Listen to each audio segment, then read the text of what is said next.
Hey, Roger Davis, I want to specifically talk with you about the value of a mission trip journal as a part of your mission trip experience. Now, here's the deal. Mission trips take a lot of planning, a lot of work to mobilize people to the field.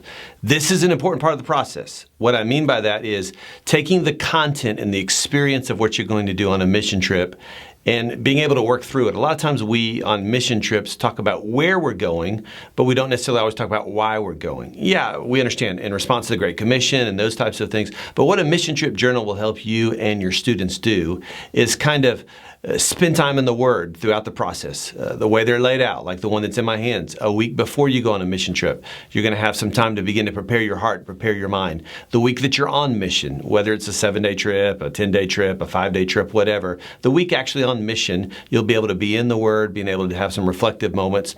Then what I call re-entry, kind of coming back from the mission trip. And then that fourth week is actually kind of living life now. And the important thing is when we go on a mission trip, sometimes we have a moment to say, okay, I've done that. I've checked it off. I'm going home. What the mission trip journals allow your students to do and allow all of us to really do is understand as a Christ follower, we're called to live life on mission. It's wherever we are, not just going on a mission trip, living life on mission. And these journals will help you as you make disciples in the reality of spending time in the Word and young people learning and understanding what it means to be a disciple, but also what it means to be a disciple maker.